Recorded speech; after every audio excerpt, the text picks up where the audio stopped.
Palavra de Deus, abra sua Bíblia no livro de João, capítulo de número 3, se você puder. Quero te convidar hoje a gente pensar em Páscoa, uma perspectiva um pouco diferente. Poderia eu escolher, para a gente conversar sobre Páscoa, vários textos e várias narrativas. Já preguei em alguns momentos da Páscoa, em alguns cultos, como por exemplo, Ele ressuscitou, não tenha medo. Foi um tema de uma mensagem que já desenvolvia. Não sei se é aqui. Ou talvez a gente poderia pregar sobre Páscoa, com uma ideia, quem sabe para frente, o lobo mau te enganou. Ou talvez a gente poderia falar sobre Páscoa, sobre os 3 dias entre a morte de Jesus na sexta, a agonia do sábado para quem se foi e para quem ficou, elaborando o luto, e a glória do domingo. Mas a despeito de tantas essas ações que a gente poderia tê-las, eu quero lançar aqui, porque essa semana passada, um tema ficou muito claro, e já há 6 anos, desde o dia 14 de março de 2018, esse tema enche o saco do Brasil. Enche o saco, modo de dizer. A pergunta que se faz desde 2018 é: quem matou Marielle? Nada contra ela e nem ninguém, mas tá difícil nós chegar à conclusão, né? A vereadora no Rio de Janeiro, para quem? Quem que é Marielle, pastor? Está na Bíblia? Não, não é na Bíblia, né, irmão? Está comigo, é Marielle, a vereadora no Rio de Janeiro, que foi assassinada, ela e o motorista, numa emboscada. E há tanto se fez ideia de se perguntar. Se perguntasse para uma emissora, ele já tinha nome, dia, data e até, como é que fala? DNA, né? Digital. Acharam a arma, acharam tudo. Se perguntaram para um partido político, já tinha nome. Se perguntasse para outro fulano, já tinha nome. Se perguntasse para a polícia, já tinha um monte de nome. Mas parece que ninguém sabia. E a pergunta era dessas tantas possibilidades: quem matou Marielle? E aí parece que chegaram a uma conclusão e acharam. Depois de 6 anos. Parece, não sei também. E essa mesma pergunta me incomodou demais, porque eu gostaria de tentar te ajudar a entender, a compreender e a viver isso. Tentar responder a mesma pergunta com outro personagem: quem matou Jesus? Há 2000 anos a gente às vezes não sabe responder isso. E como um pastor dessa igreja bíblica, eu gostaria muito que você não se perdesse em responder quando alguém lhe perguntasse: quem matou Jesus? O que aconteceu há mais de 2000 anos? Como também, como alguém lhe perguntasse: o que é Páscoa? Eu gostaria que você, como ovelha minha, demorasse uns 40 minutos respondendo a pessoa o que é Páscoa. Trazendo a dinâmica desde Gênesis, passando por Êxodo, a toda aquela situação, indo para os tabernáculos, depois fechando, começando na narrativa da descendência de Davi, Jesus, no caso José, casado com Maria, nascimento de Jesus, e tudo nisso um cordeiro vindo de lá para cá, e aqui morte e ressurreição. Gostaria que você parasse e resumir aqui em alguns segundos, mais ou menos uns 40 minutos respondendo para alguém o que é Páscoa. Porque se você responder o que você sabe a partir do seu achismo, talvez você vai falar: Páscoa é a ressurreição de Cristo. Só isso? Ressurreição para quê? Ressurreição do quê? Como assim? E eu gostaria de te ajudar a tentar responder: quem matou Jesus? Como é que aconteceu isso? A gente sabe, aqui rapidamente vou passar por algumas narrativas, que Jesus foi preso, a despeito do tempo que viveu entre nós, os 33 anos, seus ministérios aqui de 3 anos, começando pela narrativa do casamento em Caná da Galileia. Jesus começou seu ministério, curou muitas pessoas, amou muitas pessoas com gestos e com palavras, mas infelizmente, chegado a um dia fatídico, uma quinta-feira, ele acabou sendo preso na madrugada de quinta para sexta. Foi levado, foi julgado injustamente, preso, sendo instruído à prisão por um amigo, né, que o traiu. E depois foi julgado, foi levado a esse julgamento de formas horrendas, onde tentaram caçar acusações para fazer dele o réu culpado. E caçaram um monte, pelo em ovo. Mas depois a gente sabe que ele foi condenado em instâncias diferentes, das quais não tinha incumbência, falando de forma jurídica.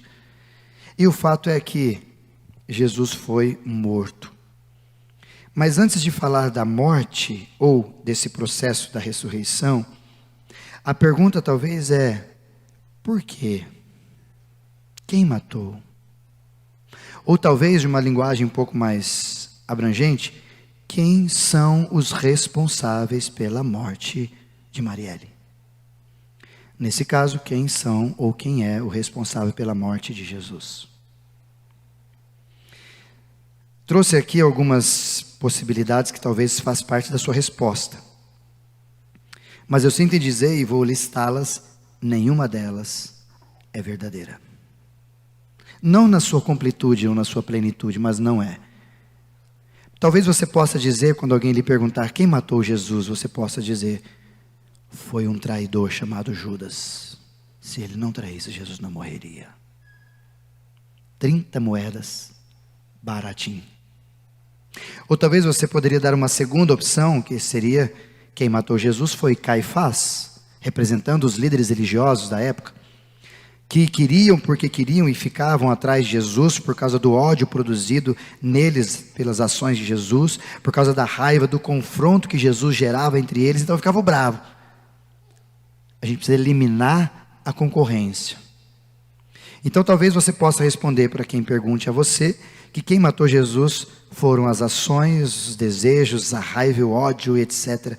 dos líderes religiosos.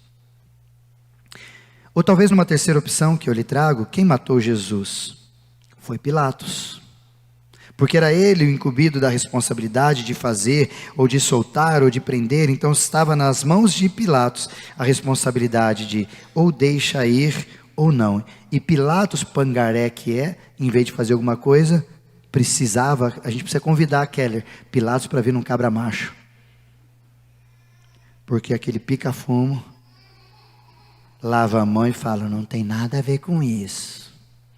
Todo dia a gente fala sobre Pilatos lavando as mãos. Mas você poderia responder para alguém que foi Pilatos. Ou talvez em quarto, você poderia responder a pergunta de quem matou Jesus, dizendo: foi a multidão. Porque quando Pilatos colocou Barrabás e Jesus, e ele perguntou: quem eu solto? A população, a multidão, sendo envolvida pelos líderes religiosos, diziam: solta Barrabás. E o que eu faço com este homem chamado Jesus? Crucifica-o, crucifica-o. Miserável. Então quem matou Jesus foram as multidões, que outrora gritava Hosana e agora grita crucifica-o. Em quinto lugar, talvez você poderia responder para quem matou Jesus, que foram os soldados, que além de agredir Jesus fisicamente, além de deixá-lo de forma muito terrível de se ver, um sofrimento que inclusive no filme Paixão de Cristo do Mel Gibson, ali disseram alguns estudiosos que é uma média de 40% a 50% do sofrimento que Jesus teve, ele tentou passar. E ninguém consegue assistir aquele filme direito sem sofrer, né? Como Jesus sofreu.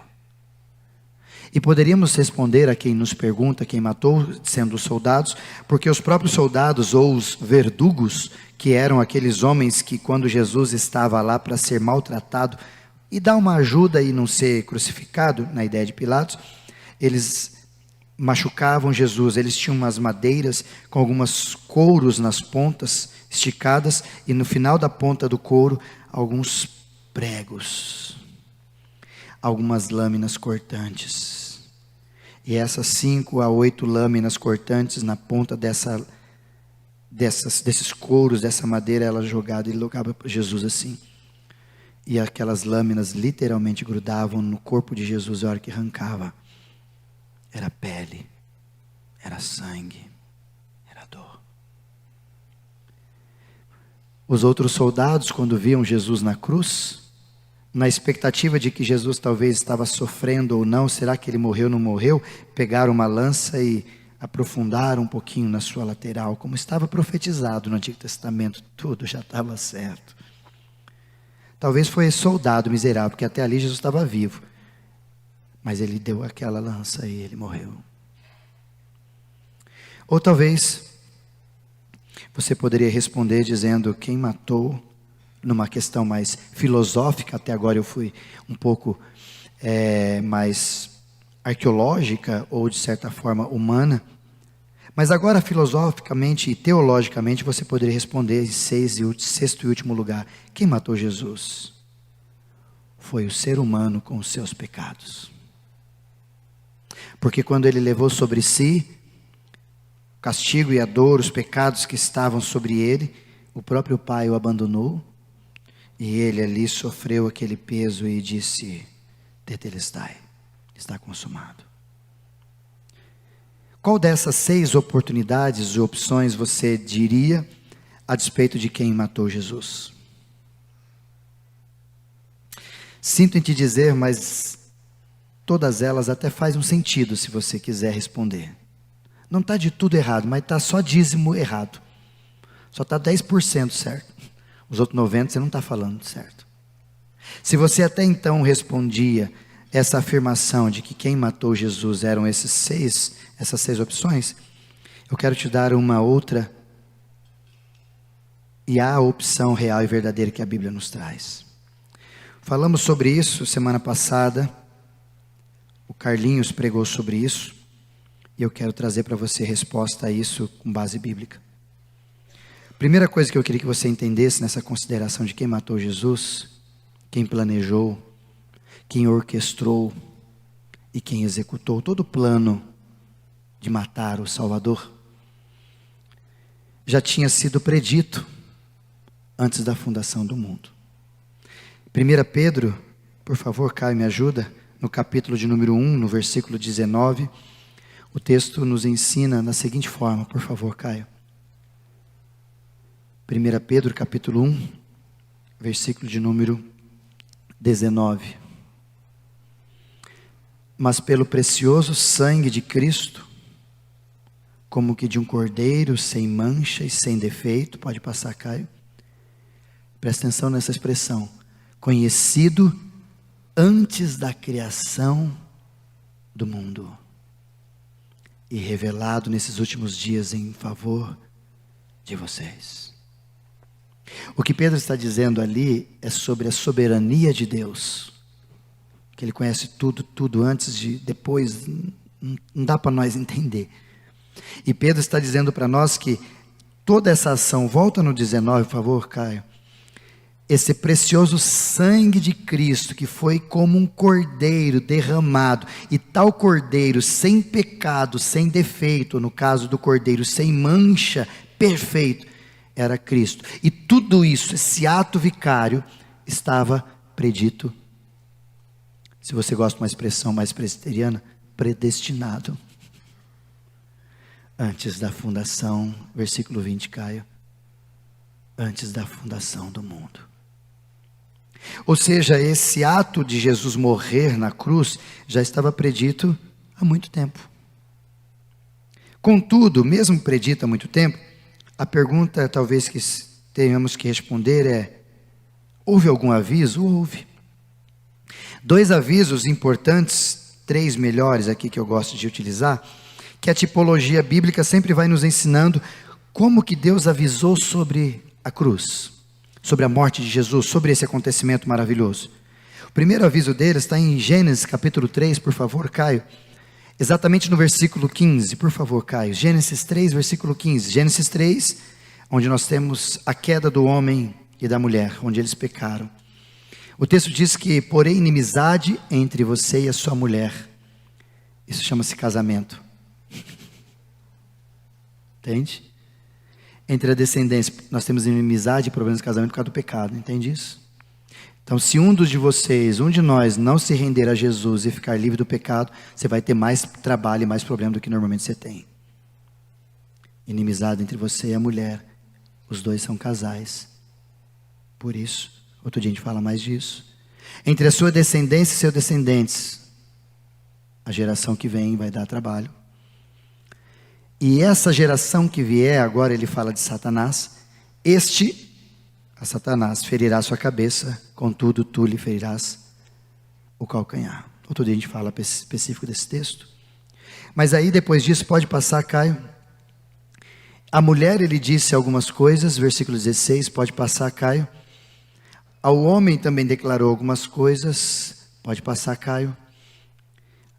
Daria a terra resultados do pecado, espinhos, ervas daninhas, terá que se alimentar das plantas do campo, pode passar, Caio.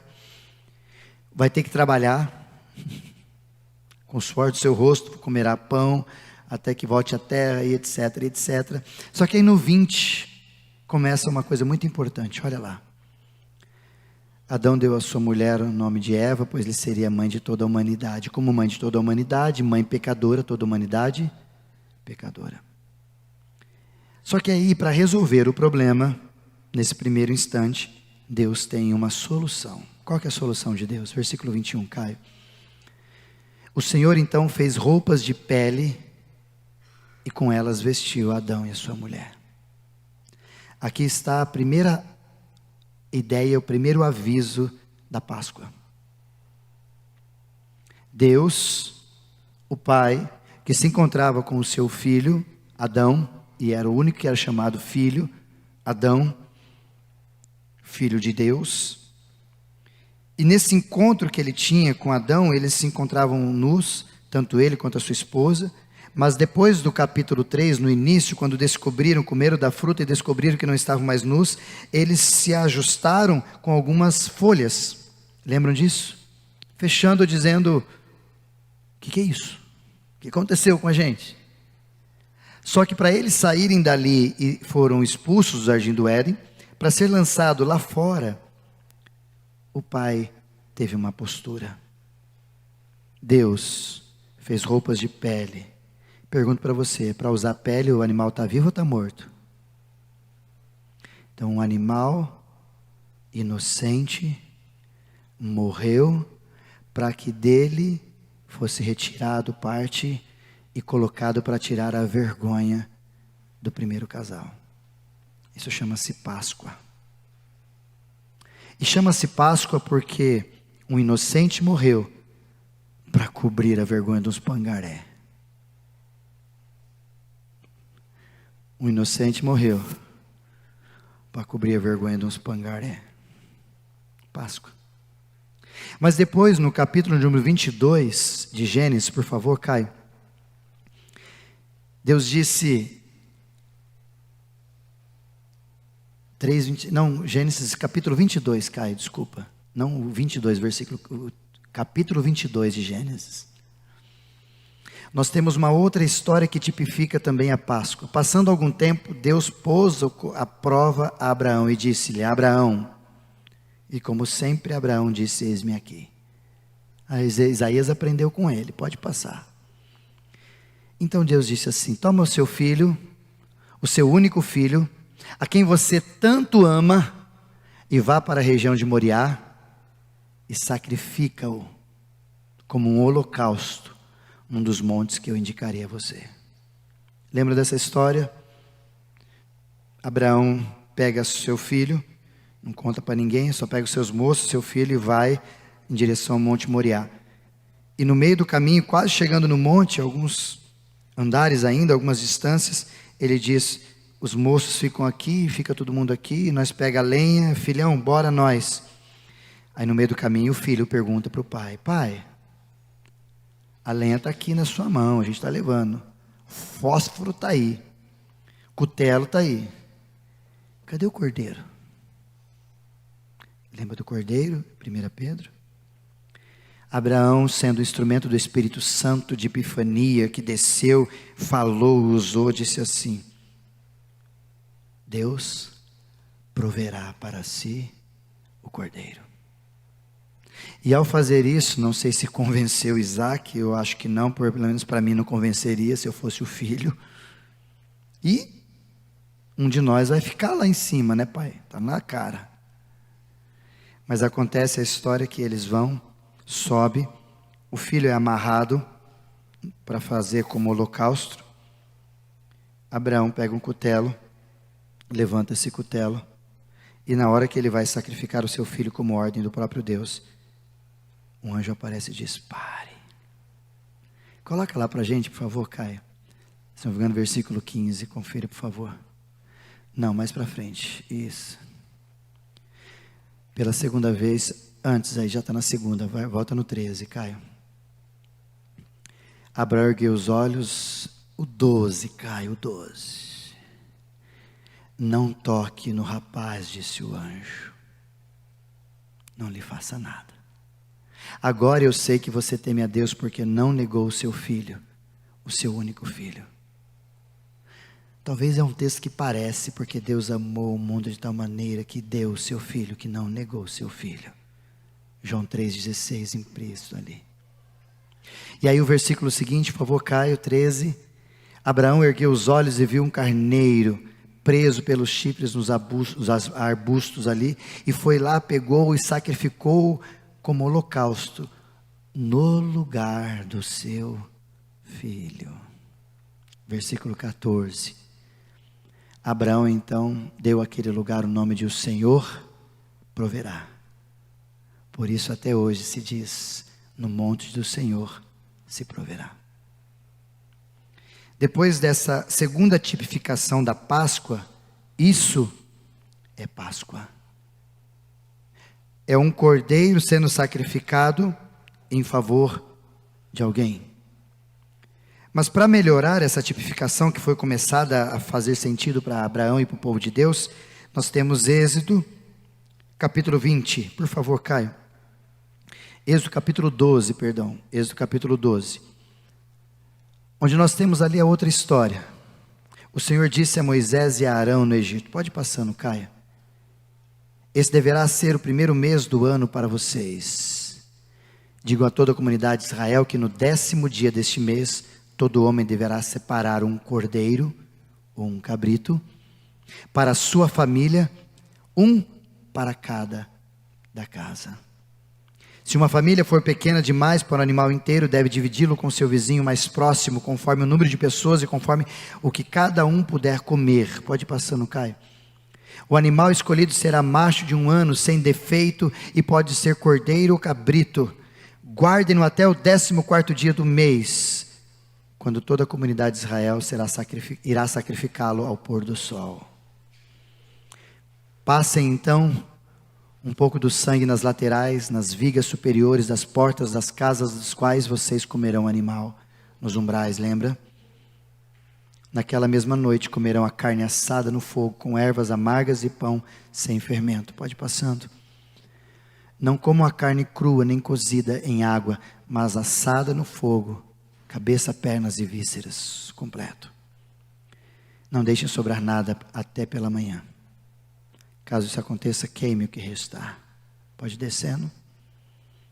E ao comerem estejam prontos para sair. Cinto no lugar, sandália nos pés, cajado na mão. Comam apressadamente. Essa é a Páscoa do Senhor. No mínimo nós deveríamos responder teologicamente para alguém que perguntar, Êxodo capítulo 12, do versículo 1 ao 11. O que é Páscoa? Leia isso.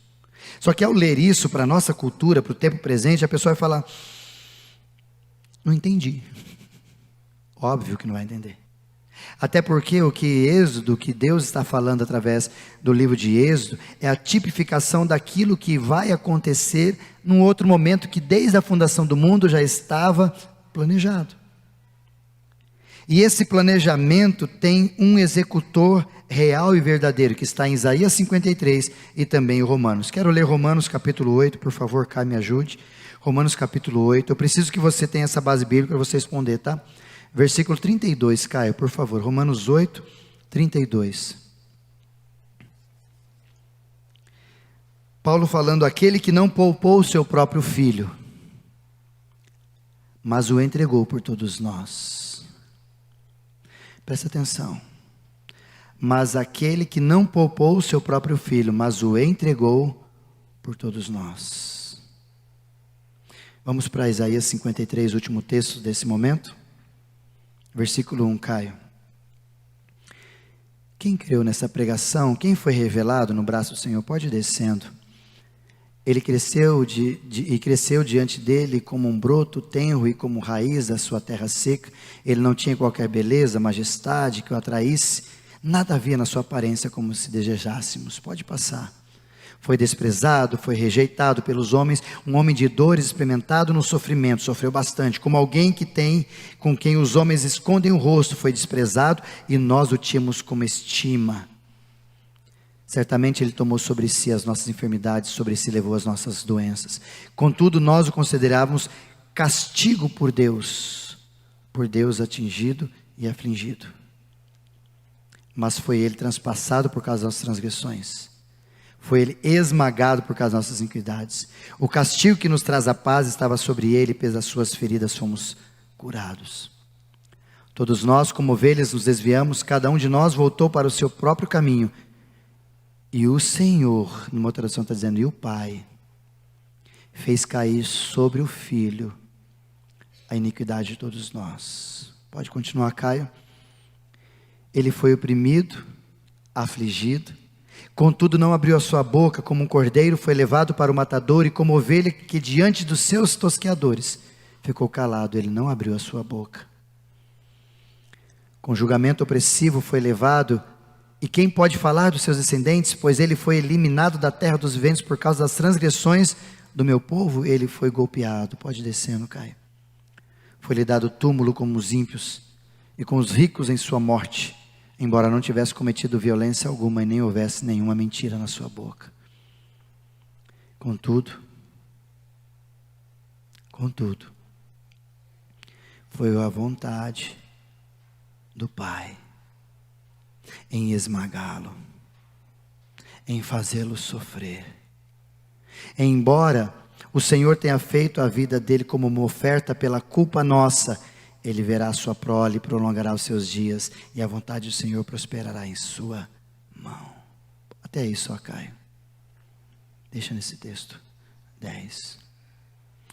Se você me perguntar, e a base da nossa mensagem hoje é quem matou Jesus, eu ia te dizer com toda a tranquilidade bíblica: Deus. O Pai matou o Filho. Talvez não faça muito sentido para você, porque como um Deus faria isso? Mas talvez o sentido se encontra ou faz sentido para você quando você entender João 3,16.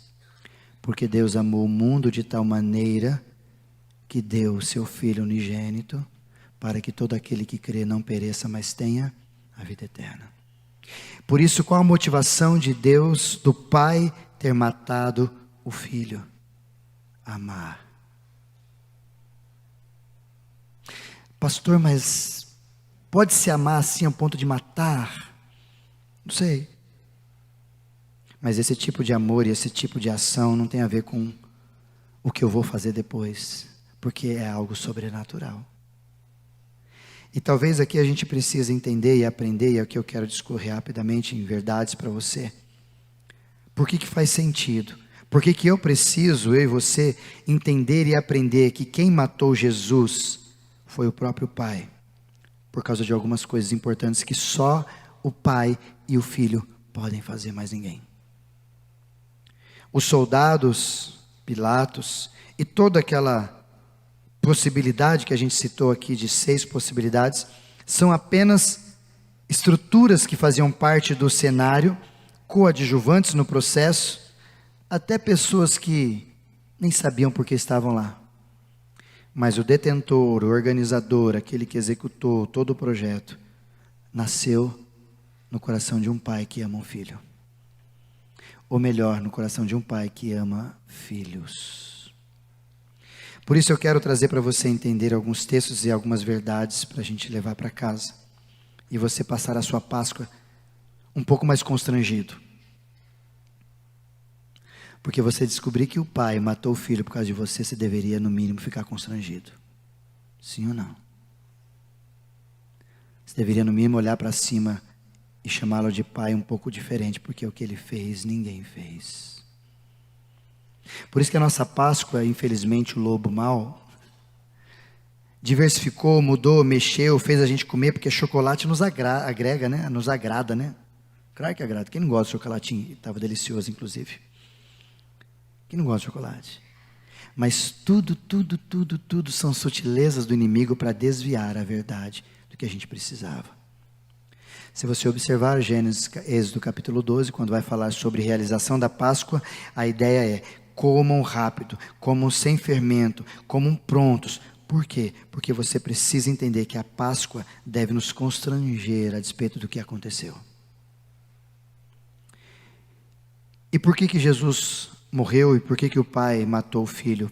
Primeira verdade que eu quero que você aprenda.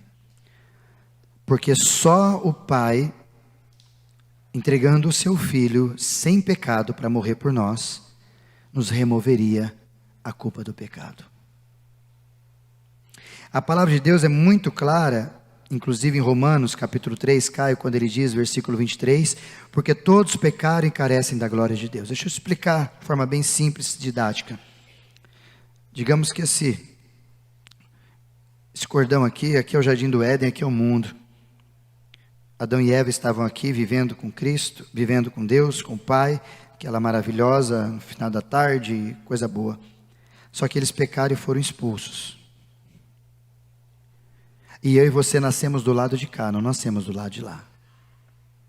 Então a herança do meu nascimento foi feita a partir daqui. Se o Isaías tivesse nascido na época aqui, meu pai e minha mãe pecou, e eu falar, não quero, estaria aqui sem pecado. Jesus não precisaria estar para mim, eu não pequei. Mas nós nascemos daqui para cá. Então nós recebemos a herança adâmica, que é chamada, a herança pecadora. E por nascermos aqui, Romanos 3, 23 diz, todos pecaram e destituídos, longe, não estão mais na glória de Deus. Então não é para mim, não é para você, não é para as pessoas ruins, é para todos nós. Todos pecaram e carecem da glória de Deus. Versículo 24, por favor, Caio, me ajuda. Olha o que diz o 24. Sendo justificados, ele responde, porque ele sempre dá a resposta, gratuitamente por sua graça, por meio da redenção que há em Cristo Jesus. Então a resposta para o pecado, para a rendição, para remir, para remover o pecado sobre nós, e a ação minha e sua de sermos escravos do pecado, a ação tinha que ser de alguém que nunca pecou. Por isso que lá no céu, a dinâmica da agenda do céu, do Pai, em olhar para nós por amor, não achando em nós nenhum que pudesse fazer algo da qual tirar, o único que podia, que não tinha pecado era Adão, mas pecou e veio para cá, mas nenhum, todos pecaram. Então tinha que ser alguém que não nasceria de forma natural, por isso que Jesus nasceu do ventre de Maria, a partir da ação do Espírito Santo. Deu para entender porque tinha que ser Jesus?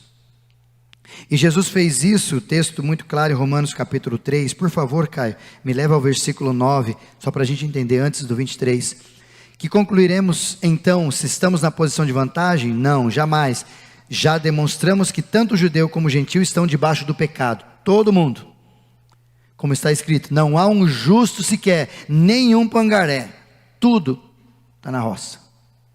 Aí é uma pergunta que a gente faz, pastor, até meu filho? É, até teu filho.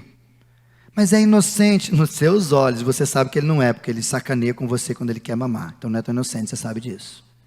Todos pecaram, todos. Uma hora ele vai ter consciência disso por ação própria, como você um dia teve, mentindo para nós.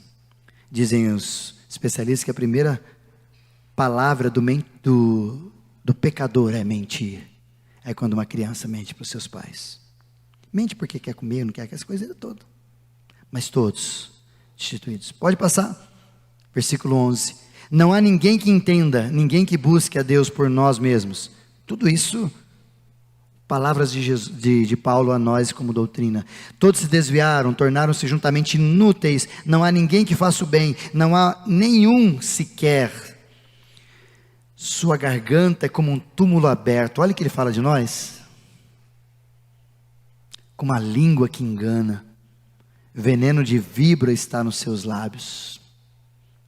Sua boca está cheia de maldição e amargura, pecado. Seus pés são ágeis para derramar sangue. Ruína e desgraça marcam os nossos caminhos. E não conhece o caminho da paz. Aos seus olhos, é inútil temer a Deus. Até aí, Caio. E por que tudo isso? Porque todos nós pecamos e carecemos da glória de Deus. Isaías 64, por favor, Caio. Versículo 6, fala também sobre o nosso ato de justiça lá atrás. Somos como impuros, todos nós temos atos, e esses atos de justiça são como trapo de imundícia. Trapo imundo, essa palavra trapo imundo é absorvente usado. Para você entender como é que é terrível. Absorvente usado por judeu, horrível de se lidar. Murchamos como folhas e como um vento as nossas iniquidades nos levam para longe. Estamos cheios de iniquidade, segundo o profeta Isaías. Somos pecadores. Capítulo 5, versículo 12. Deixa isso bem claro, por favor, Caio. Capítulo 5, versículo 12 de Romanos. Olha o que diz esse texto. Quero te encher de Bíblia para você entender e ter consciência, tá? Da mesma forma como o pecado entrou no mundo por um homem, do lado de cá, e pelo pecado a morte, resultado, assim também a morte veio a todos os homens, porque todos pecaram. Todos nós somos pecadores. Por isso, a despeito do pecado, nós temos a condenação, nós temos por causa do pecado a separação, nós temos por causa do pecado a escravidão. Nós não conseguimos fazer nada se não for por causa da tendência que o pecado nos leva, e o resultado do pecado, a morte. Por isso que a gente morre, porque o pecado habita em nós. E aí vem Jesus e traz essa resposta. Então, como fazer? John Stott, numa das suas frases que eu gosto, ele diz assim: como, pois, poderia Deus expressar simultaneamente a sua perfeição no juízo e no amor do perdão? Somente providenciando um substituto divino pelo pecador humano, de modo que o substituto receba o juízo e o pecador o perdão.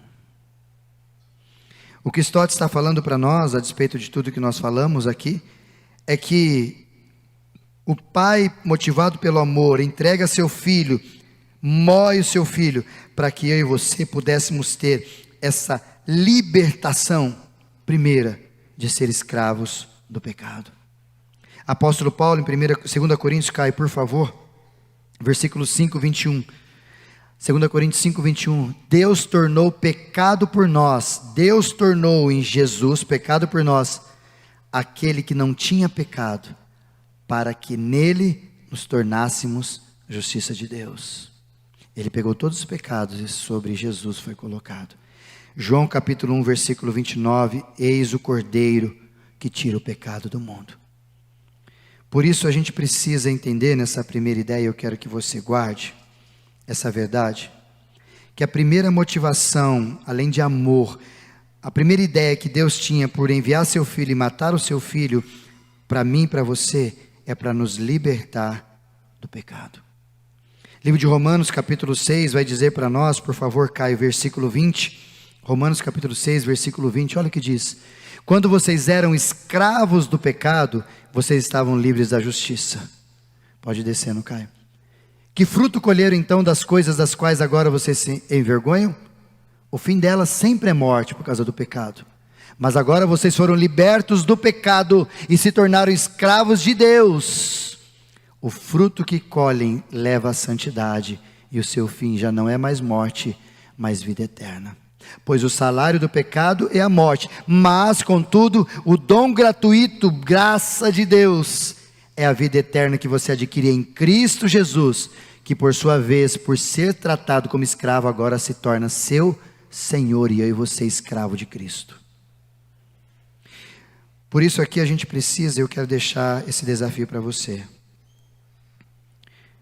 A Páscoa, a morte de Jesus dada pelo próprio Pai, é para fazer com que eu e você entendamos que a gente não é mais escravo do pecado.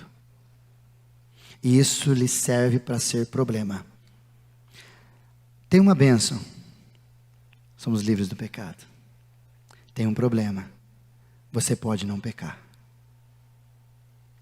Isso é um problema muito grande que a gente precisa resolver, porque segundo o próprio Jesus, fala sobre o pecado, como ele disse para a mulher, lá no livro de João, no capítulo 8, exatamente no versículo 11, vai e não peques mais. Jesus está dizendo, vai, é possível não pecar mais. Pastor, a gente usa muito isso, eu escuto muita gente falando isso, mas nós somos humanos, quem que nunca pecou que atira a primeira pedra, mesmo contexto. E aí a gente entra para João, 1 João, capítulo de número 2, quando ele diz, por favor Caio, 1 João capítulo 2, exatamente o versículo 1, olha o que diz esse texto. Meus filhinhos, escrevo essas coisas para vocês não pecarem. Eu escrevo as palavras, a Bíblia está aqui, tudo está instruído para vocês não pecarem, porque vocês já foram libertos da escravidão do pecado. Então agora você peca se você quer. Pesado isso não? Mas isso é Páscoa. Você não peca porque você é fraco, porque você não é mais fraco. O Espírito Santo de Deus está em você. E quando estou fraco, é aí que estou forte. Você não peca mais porque você é fraco.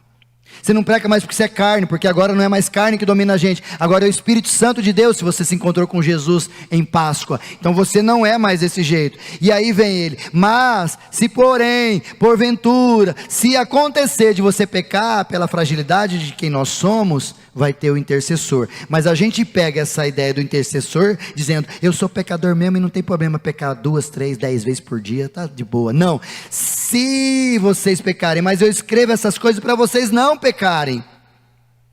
E aí entra apóstolo Paulo em 1 Coríntios capítulo de número 10, por favor Caio, versículo 13, talvez seja mais chato esse texto. Não sobreveio sobre vocês tentação que não fosse comum aos homens ou humana, mas Deus é fiel e não permitirá que vocês sejam tentados além do que vocês podem suportar. Então você pode vencer o pecado com Jesus. E pior, o texto não para por aí. Deus é fiel e não vai deixar a gente ser tentado mais do que a gente aguenta. E quando forem tentados, Deus mesmo vai providenciar um escape, uma saída, dizendo, tem espaço para você sair. Por exemplo, você que tem problema com pornografia, tem controle remoto para você desligar, miserável. Se você não sabe puxar o fio da tomada, puxa do computador. Ou faz melhor, como eu já vi uma vez na televisão, dá um soco no seu computador. É uma saída. Mas por causa do dinheiro, você prefere ficar na encruzilhada, ceder ao pecado. Então Jesus não morreu. A Páscoa não faz sentido para você, se você não entende que o pecado é para ser liberto. Não somos mais escravos do pecado. Entende isso? Isso é Páscoa, não tem nada a ver com Papai Noel, com ovo de Páscoa, com coelho, não tem nada a ver com isso, tem a ver com a palavra de Deus. Segunda verdade que eu quero que você guarde.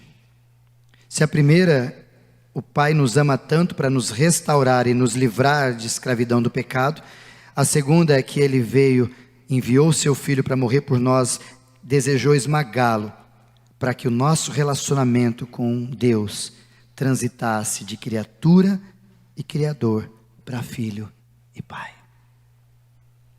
Jesus diz isso, o melhor Evangelho de João diz isso, que Deus deu-lhes o poder de serem feitos filhos de Deus, todos aqueles que creram no seu nome. Então, de lá para cá é tudo criatura, tudo nós. Mas de repente eu me entrombei com a cruz, entendendo a graça, eu me torno filho. Essa adoção que é mencionada por apóstolo Paulo e por várias vezes, tem a ideia de fazer a gente compreender que outrora pelo pecado nós somos inimigos. Romanos capítulo 5 versículo 10 é o que mais fala sobre a graça, livro de Romanos, leia ele depois. Se quando éramos inimigos de Deus, por causa da graça da Páscoa, fomos reconciliados com Ele mediante a morte do seu Filho, quando mais agora, tendo sido reconciliados, seremos salvos por sua vida. Antes éramos inimigos de Deus, e esse ser inimigo de Deus, no primeiro momento, escravos do pecado, libertos pela Páscoa, inimigos de Deus, agora libertos pela Páscoa, Deus nos vê agora como filhos, e Ele nos permite ser chamado de Pai. Pai meu, e na coletividade, Pai dos filhos, Pai nosso. E essa ação de Jesus, de ter morrido, de ter se colocado à disposição, é para fazer com que eu e você entendamos que Jesus está dizendo que Ele é o caminho, Ele é a verdade, Ele é a vida, e ninguém chega, ninguém vai ou ninguém vem ao Pai se não for por Ele. Ou seja, o único que pode ter a possibilidade de chamar Deus de Pai é quem um dia se encontrou com Jesus. O resto é tudo mentiroso. O resto tudo come o ovo da Páscoa, mas não sabe o que é Páscoa. Nada como comer ovo da Páscoa de novo, repito, tá? Fique em paz. Pastor, não gosto de ovo da Páscoa. Eu como, irmão, só não gosto muito de chocolate, mas sou fã. Mas não tem nada a ver com a vida do que a Bíblia diz para nós. Por isso, queridos, você deveria lembrar que você não é órfão mais. Você não precisa chamar Deus de Deus, você pode chamá-lo de Pai.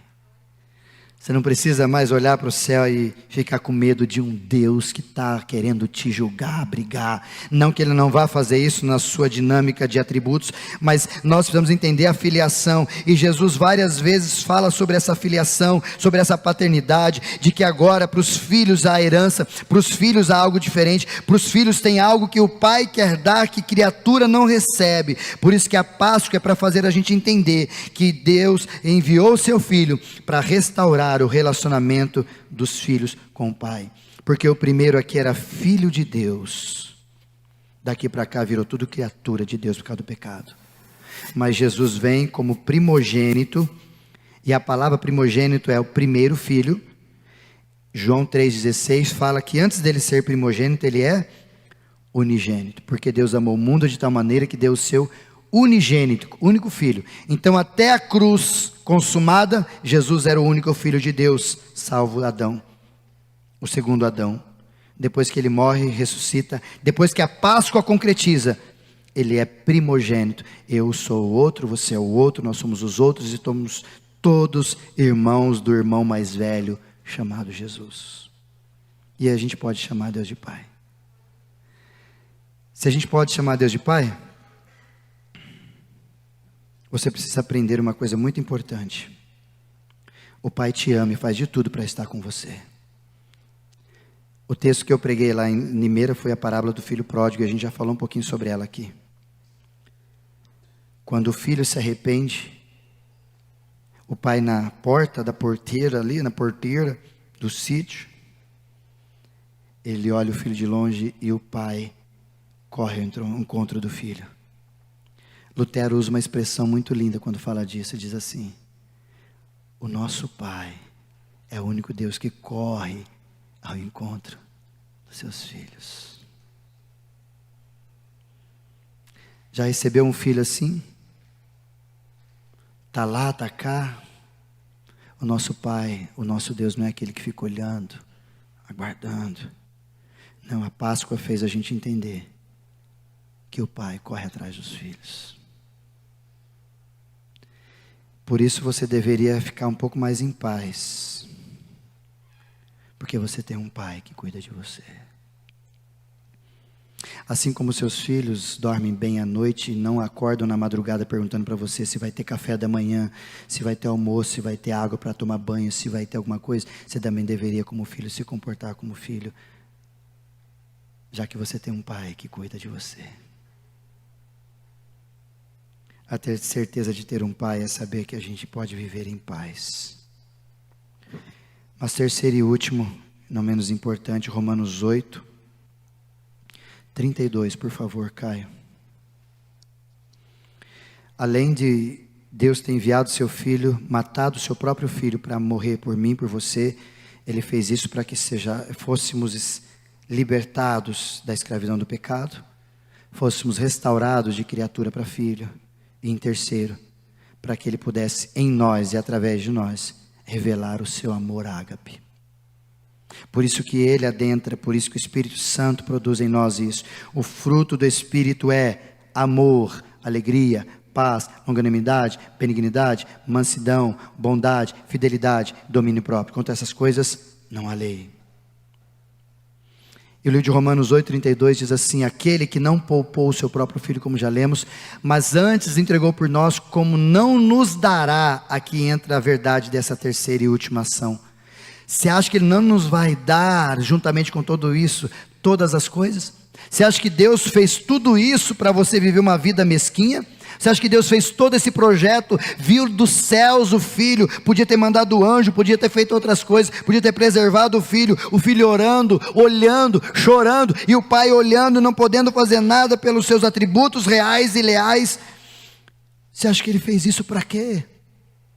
Para que a gente vivesse essa mesquice de vida que a gente tem? Que acha que tudo está no controle das nossas mãos, e que Deus não está aí, ou que as coisas não estão acontecendo, e o desespero tomando conta da gente. Por quê? Deus, em Cristo, por causa da Páscoa, quer revelar o seu amor em mim, fazendo com que eu prove que Ele é quem Ele é, para que eu perceba que Satanás é derrotado, para que eu perceba que aquilo que me conduz é um bom pai que me leva a uns lugares diferentes, aquele pai que me pega mesmo acabado, arrebentado, e olha para mim, me abraça, me beija, me coloca um anel, me coloca sandálias, me faz ser alguém de novo da qual eu me perdi. É esse o pai que quer ser revelado em mim, por amor de um pai que ama um filho. O problema é que, por a gente não entender a Páscoa, a gente não vive a revelação dos céus na nossa encarnação. Jesus encarnou, o céu desceu e o humano virou divino. Salvo as proporções, quando nós nos encontramos com Jesus pela Páscoa, o céu desceu, o Espírito Santo habitou em mim e você, a gente se encarnou, você tem o Espírito Santo, Deus está em você, e Ele precisa produzir frutos de que esse Espírito está em você. Visibilidade para quem está perto, de que você revela o amor do Pai. E isso acontece na sua vida? Quando olham para você, sentem o perfume suave, agradável, aroma do Filho, do Cordeiro sendo imolado? Mas a segunda e última é que, além de revelar esse amor em você, para que você viva em paz, Deus também quer, por causa da Páscoa, revelar o amor dele através de você, para quem ainda não se encontrou com ele. Ou seja, Deus pensa em tudo, Ele planeja tudo, nós atrapalha, Ele vai lá e ajusta.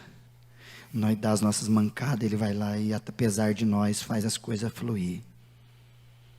E agora o que Ele quer é que eu viva a profundidade desse amor. E quando eu estou vivendo a profundidade desse amor, quem está perto de mim vai perceber que eu tenho um Deus que não vai deixar essa luta me matar, desespero me tomar. Por mais pressão que seja a situação, o controle ainda está na palma das suas mãos. O problema é que os nossos cristãos do tempo presente, sem conhecer Páscoa, revelam várias coisas para os outros, menos o amor de Deus. Julgamos, criticamos, brigamos, decepcionamos, pouco amamos. Pouco amamos. Por fim, o Pai, da qual você pode chamá-lo, desde que você seja o filho, me alcançou e te alcançou para a gente alcançar as outras pessoas. E eu quero concluir dizendo: no ouvir, refletir e agir. Primeiro, pode subir lá, por favor. Páscoa nada mais é do que a revelação do amor de Deus pelos seus filhos. Isso é Páscoa. Revelação do amor de Deus pelos seus filhos. Segunda afirmação que eu gostaria que você guardasse, anotasse e meditasse e agisse. Você já entendeu esse plano de salvação? Você já entendeu o que o Pai fez por você? Ou você ainda fica comendo chocolate e dando o coelhinho da Páscoa como forma de discurso?